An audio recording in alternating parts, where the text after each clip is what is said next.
Coming up on this episode of the Roundtable.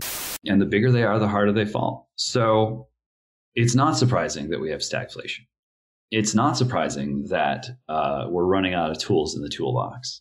It's not surprising that in spite of the fact that this should probably be unconstitutional or something, we're just, rotating people between Treasury and Fed as if it's a revolving door.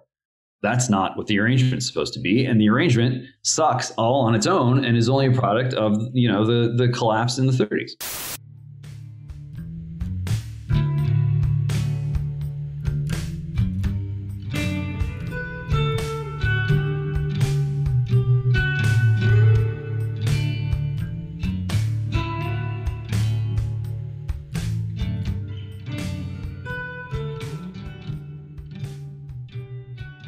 Hello. Welcome once again to the Roundtable, your weekly podcast from the editors and publisher of The American Mind. I'm your host, Spencer Clavin, features editor of The American Mind.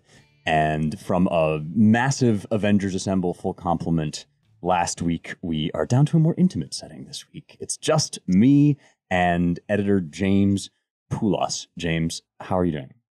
It's almost summer here in Los Angeles. The winds are high.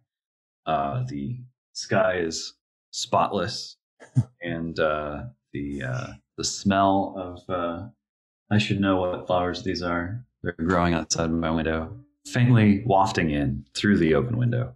Very, very idyllic. You wouldn't know it, but California continues its slide into oblivion. Yeah, that's part of that's how they get you. Is the perpetual summer, the good weather. You never notice that outside your door all is falling apart.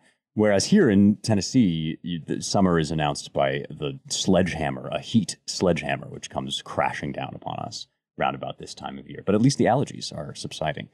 So it's just you and me today, which is always a fun time. I believe this is your first two-hander, although we had many fun chats back in the Tell Me What You Really Think days. So this will be sort of a reprise of that experience.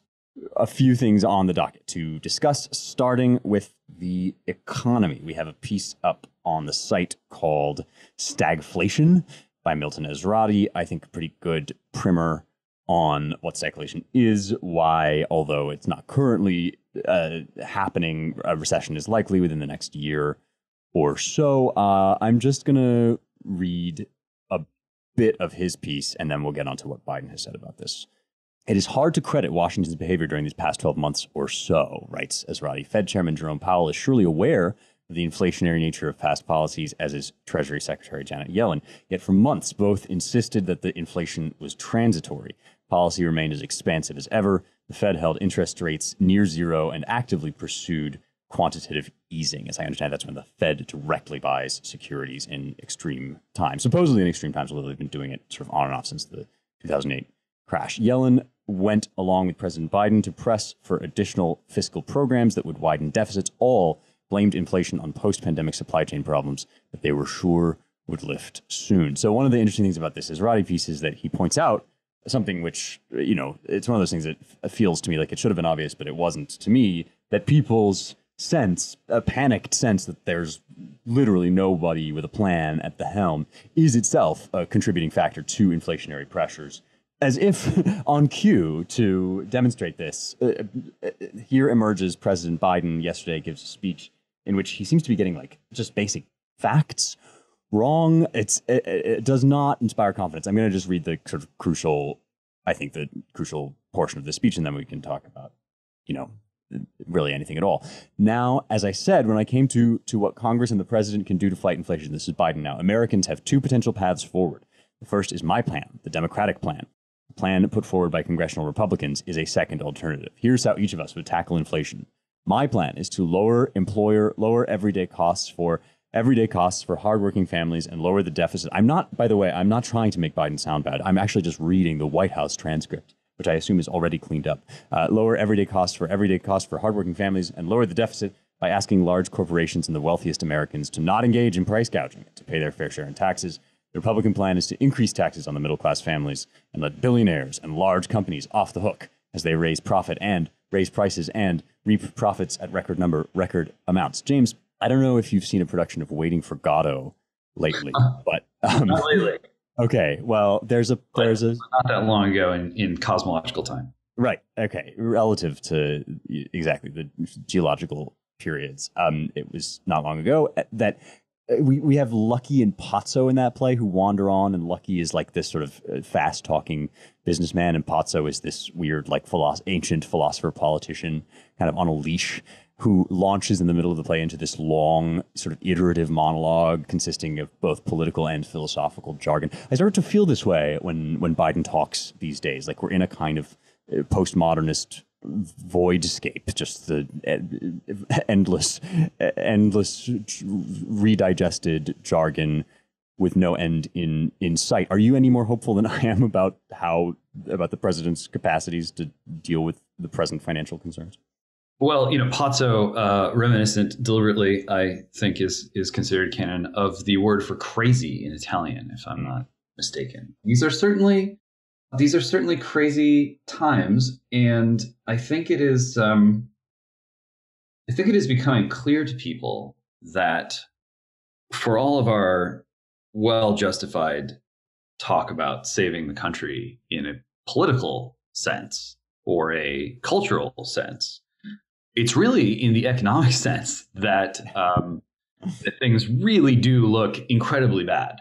So bad that the Achilles heel of our economic system, which is its vulnerability to changing moods, becomes an Achilles leg or an Achilles torso. It's true. If people were to speak frankly about the seriousness of the economic situation, right, it would cause a collapse of the economic situation. And, on the one hand, like free speech is good, etc. But free speech is something that needs to be understood a little bit better in this context. What is suppressing speech about the reality of our economic situation is not, woke cancel culture or whatever. It is the fact that we have an economic system that is so dependent on things that have nothing to do with economics. Sort of like the Fed makes an utterance, and then the utterance is sort of like absorbed into the consciousness, and then the consciousness has this reaction, and it's this like sort of spectral spiritual thing. And in good times, that can cause a lot of money to be created almost as if by magic. But in bad times, and this is not our first rodeo. America has had economic panics on and off since almost the beginning. And then once we got into the quote unquote modern American sort of socioeconomic order, the New Deal, what was the alternative to the New Deal? Well, it was a lot of pain. And for most people, like, we can't have that. This is America. We can't have everyone miserable and suffering. Well, hopefully not. But if you build a system that is designed to risk everything in order to avoid serious pain, then you really can't be that surprised if and when the moment rolls around where you're like, wow, everything might collapse. And truth be told, like, we went through this in 2008, which wasn't that long ago. Everything almost did collapse. And we're running out of options. We can't do TARP again. We can't do 0 to negative interest rates again, I don't think. We can't do, shut everything down, it's COVID, until we can figure out what's going on. We can't do that again. We can't do, stimulus over and over again to the point where it becomes a meme as it is today. So what can we do? We sort of tried trade war, and like, well, there's some folks in and around the Trump administration were like, yes, this was good. I mean, you know as well as I do that we ran a little bit of an exchange on this subject at TAM, right, where your Peter Navarros are like, this was the right thing to do. We did it. It was working. Biden came in. He took it away. Of course, there's going to be pain. And then you have others, David Goldman's of the world, who say like, well, ultimately, the way to win this is not by trying to sort of punish China for selling us things that we've created an economy around needing. And and I understand both both of those claims.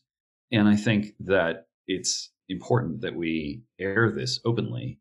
But in the end, our economy has been ruthlessly financialized, and financialized by the big consulting firms and the big Wall Street firms, and the massive industries that owe their bigness to the architects of our financial system. Big pharma, big ag, big tech, all the bigs. We've created this monstrosity, and the bigger they are, the harder they fall. So it's not surprising that we have stagflation. It's not surprising that we're running out of tools in the toolbox. It's not surprising that, in spite of the fact that this should probably be unconstitutional or something, we're just, rotating people between Treasury and Fed as if it's a revolving door. That's not what the arrangement is supposed to be, and the arrangement sucks all on its own and is only a product of the collapse in the 30s. So all this is very bad, and it's very difficult to talk about it. And I think compounding the problem is many people in public office in Washington are extra paralyzed and terrified of talking about these things openly, because they're afraid that, wow, not only are we going to destroy the economy, but I'm going to get thrown out of office too.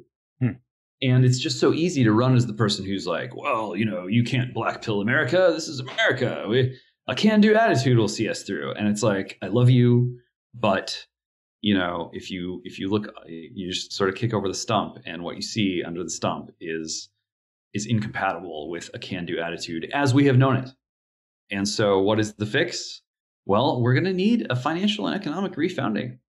We got to set this country up economically and financially on a footing that will get us out of this collapsing planet that we're on and onto firmer ground, ground that is going to be quite thoroughly technologized for good or for ill. There's really nowhere else to run other than to the farm in the backyard. People freak out about climate change. You want to have a small carbon footprint? Have your own cow, like slaughter your own livestock. You can have a very self-contained ecosystem right on your plot of land, instead of relying on big ag to flood the country with pussy milk and hormone-fueled meat blobs and all the rest. So that's my view of things. I think it's the view of growing numbers of people across the country who are looking for, yes, some frankness, but also just, you can tell more or less at a glance whether or not a person in power is going to use that power well.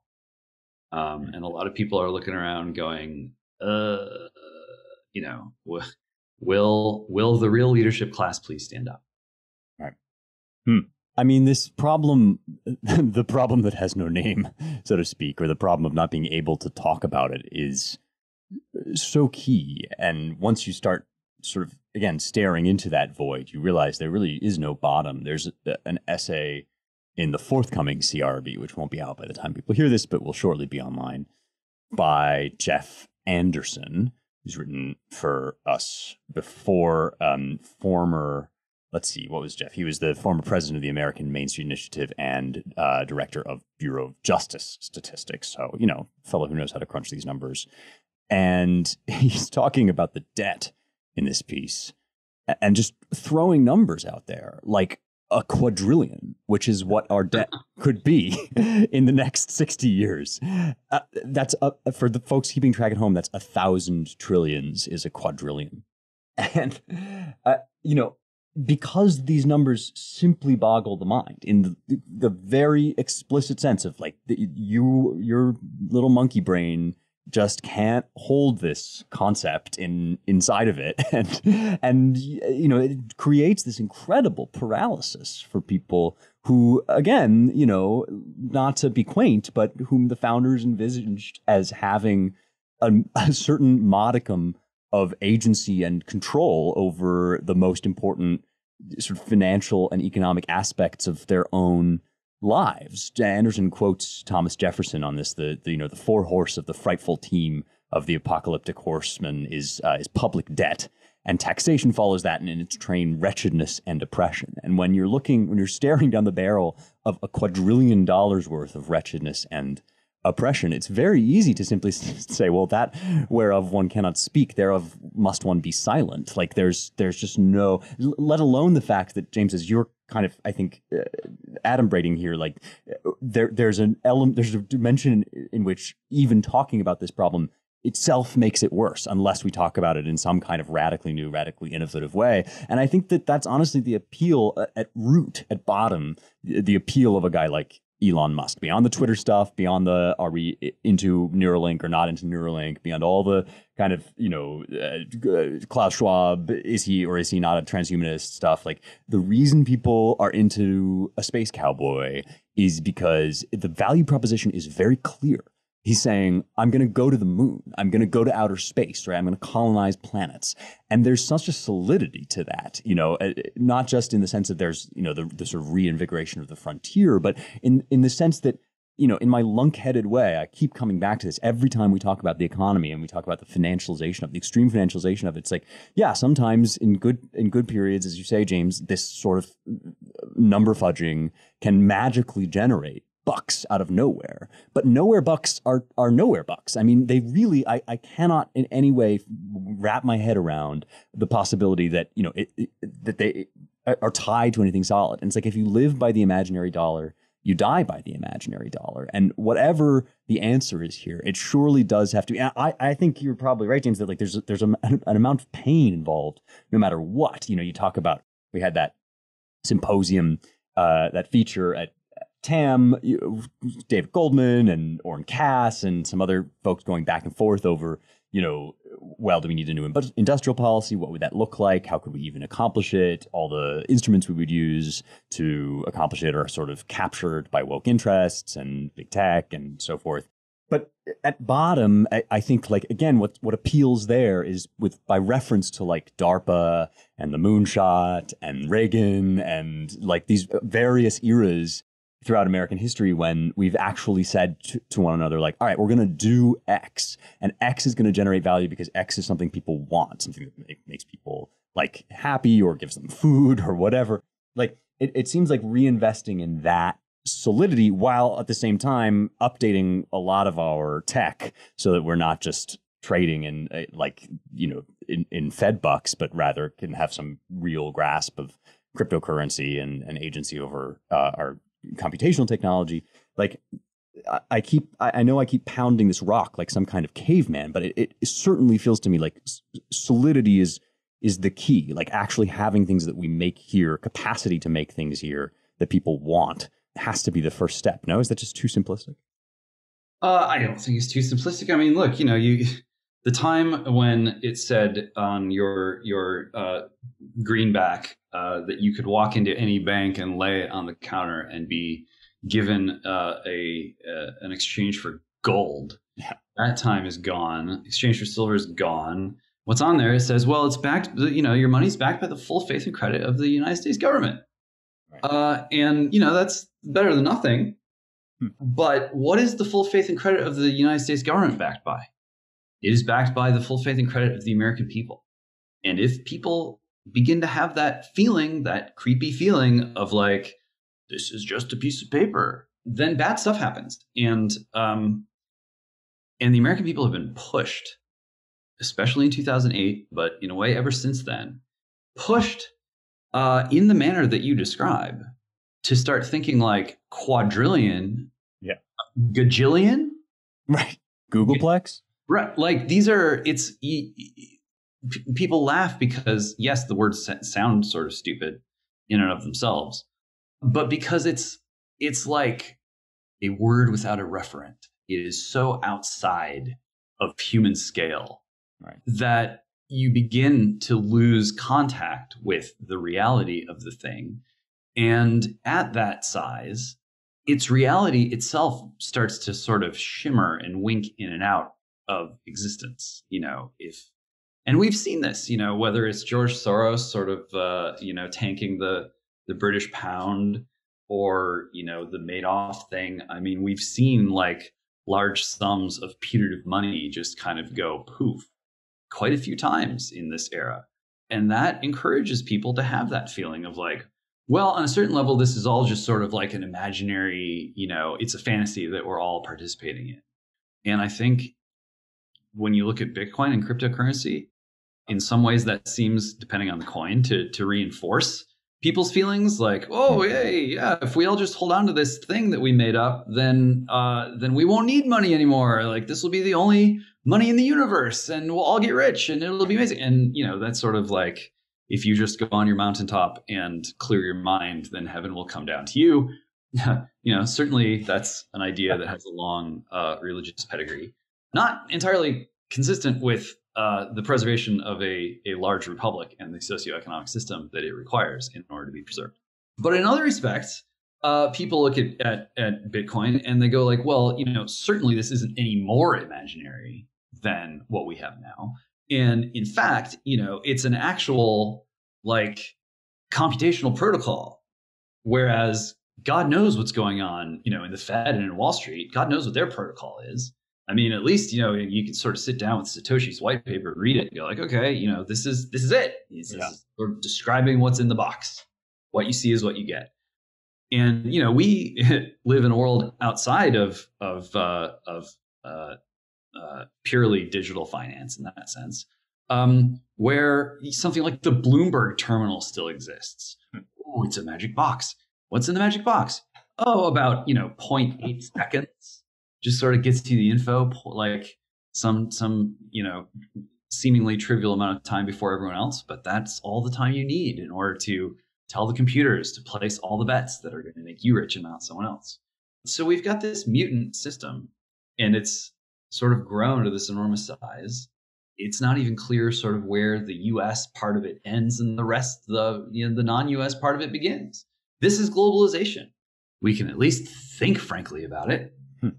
And I think that's where a lot of people are right now. Totally. Well, I mean, I think a lot of people are actually pretty ready to execute. I mean, this is, I think, our pal and colleague Matt is always banging this drum and getting people ready to put their money where their mouth is, to move where their mouth is, and so forth. But my sense is that because this has become so paralyzing to think about, people are actually ready to make some significant life changes to, whatever. You see guys like farmsteading and homesteading and not to sort of endorse that as like the one solution that fits all, but just to say, people are buying homes where they might not have before because, well, the government can't print more dirt, and all of this is to the good and sort of speaks to the American spirit. I think the digital stuff is really interesting to me because, as you're indicating, like on the one hand, it's sort of less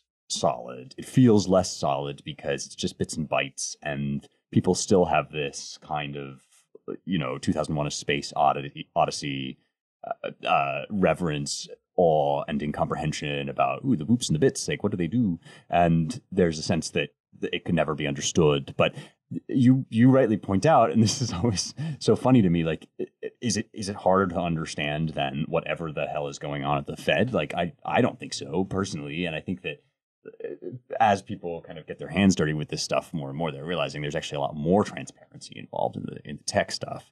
And then at the same time, of course, it's at least not notionally or hypothetically sort of stood upon better ground, firmer ground, in exactly the way that we've been talking about, that it's sort of linked. Satoshi kind of insists that it relate back to some value and that it not be printable and inflatable and so forth. There's still a lot of incomprehension, I think, about just what direction to go, and a lot of hunger for real leadership, which actually speaks to, I think, the situation maybe on the right generally, in the GOP generally, and to something that I thought we should also talk about today, which is this emerging shape that the new right is taking. A lot of hopeful signs, but also, in my view, a real sense that it's still early days and there are still a lot of different directions that things could go. we're starting to see the main, I guess, news story is we're starting to see the power of the Trump endorsement. J.D. Vance is obviously the big one, and we wrote a little bit about that on the site as well. Folks can go check that out at americanmind.org. But Vance is far from the only one. There's a site, there's a page on the Washington Post website, which I always find it really funny. This page is sort of like they've collected it as sort of democracy watch, like watch for the rise of fascism in the U.S. as Trump endorsements succeed. And I'm reading this like, this is sort of an interesting, like a useful tracker to see how things are doing over on the right. So that in itself is sort of an amusing feature of it. But it is really intriguing to watch. I mean, here's, House endorsements. I count, I think, 38, maybe more by now, of endorsements that have won their nomination. Other elections all still coming up. I mean, he's really batting very nearly 1,000 so far of people that he has sort of tapped who have succeeded. And there's a promising crop here of young leaders with actual, executable ideas. Vance is chief among them, but we've also talked at length about, Josh Hawley and Ron DeSantis and all of these guys that, for all their various differences, are starting, I think, to shape a real workable agenda that says, look, we're not going to, we're in favor of free enterprise here in the States, but we're not going to simply, shill for these, for Chinese aggressors who are taking advantage of our various financial capacities to kind of rig the system and destroy our own economy. Like, we're going to be America first. We're going to close the border. These things that Trump really identified that previously were taboo to speak of, or at least taboo to act upon, now are really going concerns. And Trump is emerging as a kind of, if nothing else, a kind of kingmaker in this field. And, I really feel and have felt for a while like it's still too early to be talking about like what we want the Trump role to be, and some or much of it may be out of our control. But I'm curious to know, James, where you're at on this. I see people kind of coming out and pounding the table. Trump must not run in 2024, and seeing people, it's got to be him. Like, all this other stuff is crap. And I'm a big fan of DeSantis. I like him a lot, but I could see how like Trump might turn out to be the guy, and I would want us to get behind him. I mean, where are you at on all this? Well, I mean, these are very interesting questions, of course. And, I'm just some guy in a podcast talking about them. And, I certainly can't speak for our usual complement, or for the Institute, or for the New Right, or for the Conservative, whatever, many players, all with their various interests and, more importantly, still their sensibilities and their perspectives on these matters. But I think we can say a few things that seem to be beyond dispute and are helpful in thinking this stuff through. Number one of which is that pretty much everyone involved, whether they are an office holder or a sort of movement person on the right, will benefit and generally prefers to know what Trump is going to do as soon as possible. For example, like a Ron DeSantis. Right. If I'm DeSantis, if anyone's DeSantis, you're going to want to know, regardless of, like, you're going to want him to say, I'm running or I'm not running as soon as possible. Yes. Yeah. The sooner that you find out what Trump's intentions are, the sooner that you can incorporate that into your model and into your life, and go on living your best life in whatever way that information, may change the calculus. That's a really good point. I know that. And I think that's true for DeSantis, and I think it's true for him because, yes, because of his unique circumstances, but still more importantly, because it's true for everyone. And I, follow the logic to its inevitable conclusion, and that means that even Trump himself is best served by finding out as soon as possible what his intentions are, especially with, the changing environment. It's not just because sort of, if Trump, Trump is not the prime mover of the political system. He's a very important guy, but the system as such is changing independently, environmentally around him. And so he has incentives that are not internal to himself. incentives to present himself one way or the other in this changing context. And so you have to ask, like, okay, well, given the ways in which the context is changing, can we venture a provisional judgment as to how he would most like to present himself? He hasn't seemed to have lost a step. He seems to have lost some weight. He's, tan rested and ready. Nobody's time out of office is a total walk in the park, especially if they have other political ambitions. But it certainly seems that his political capital has not dissipated. The endorsements have mattered and have generally been, I think, good. There's always some incentive to subject the endorsement process to the political horse trading process. That some of that's probably inescapable. And sometimes that can result in outcomes that make people sort of wonder if that's the right thing to do. And sometimes it results in outcomes that are clearly the right thing to do under the, just the purely hard-nosed political circumstance.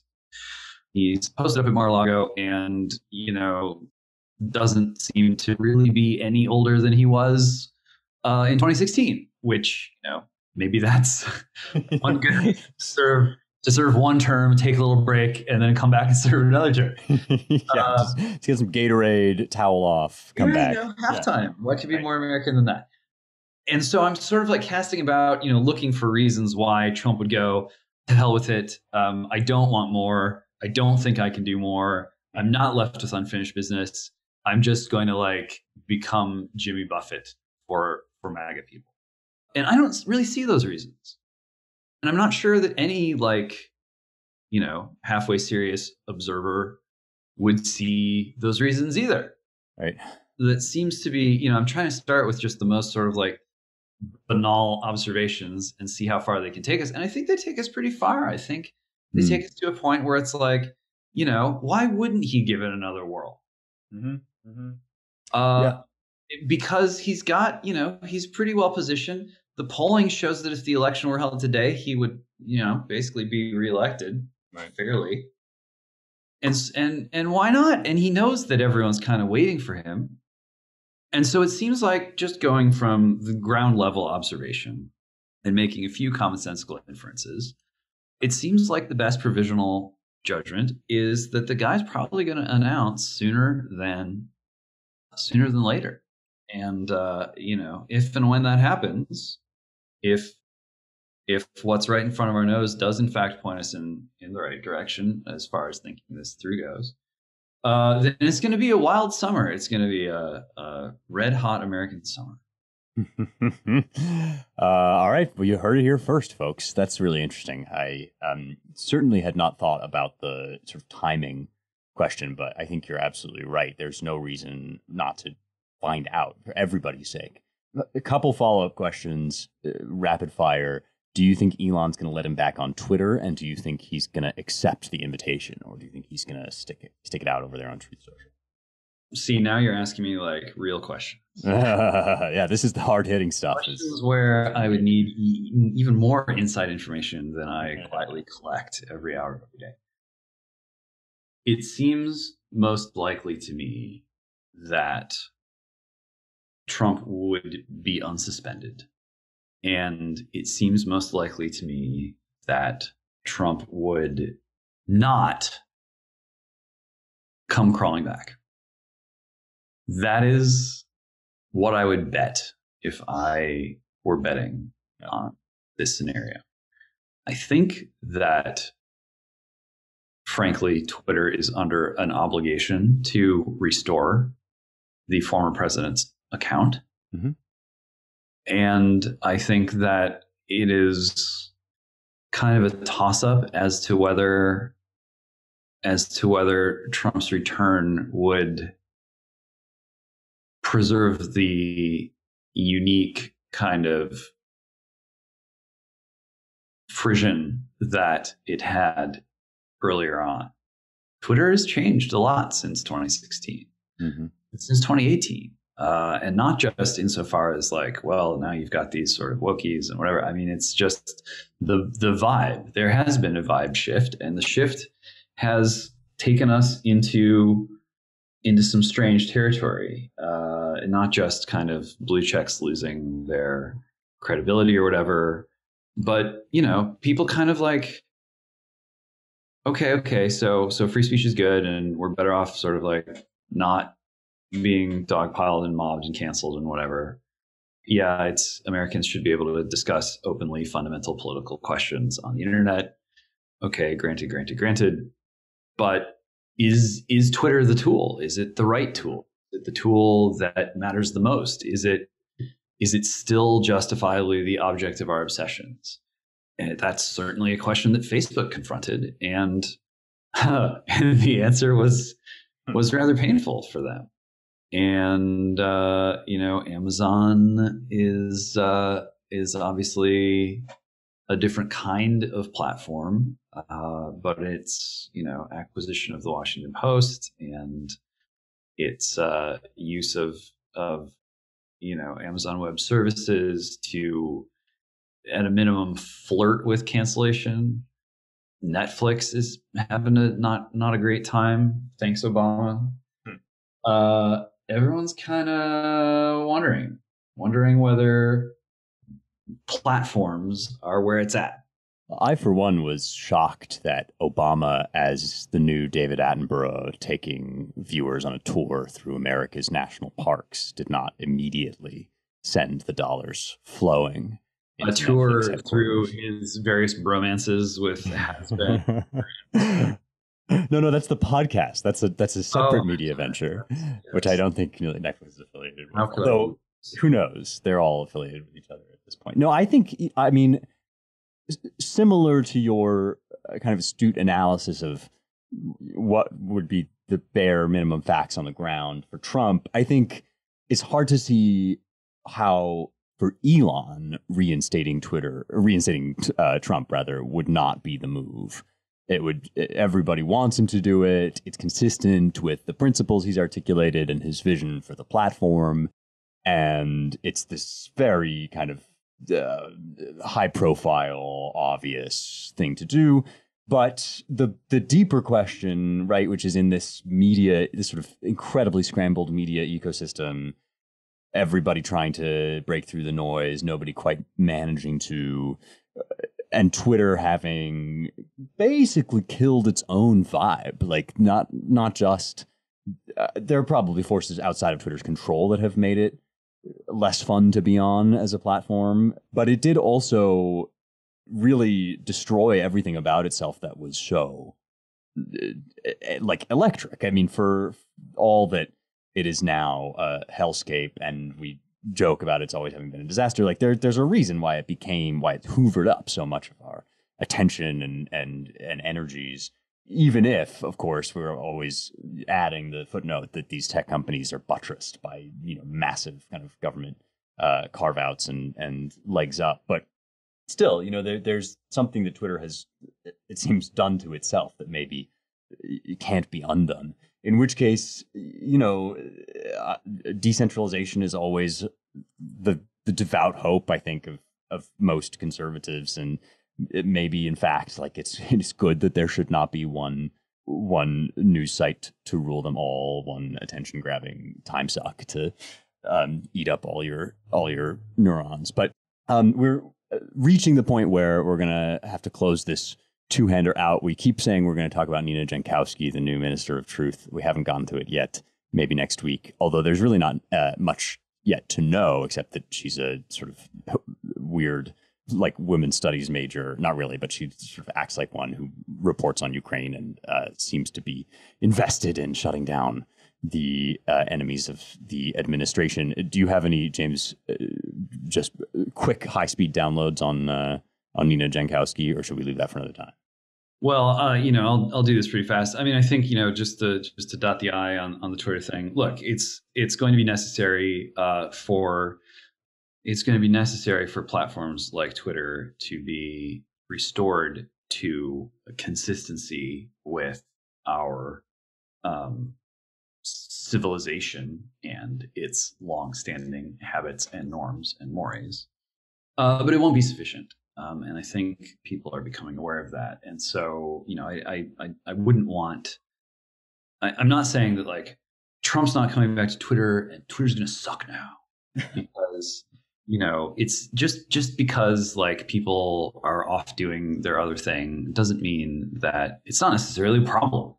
And to the degree, I think it will be good for Twitter for it not to be this ring that people covet and, why shouldn't I put it on?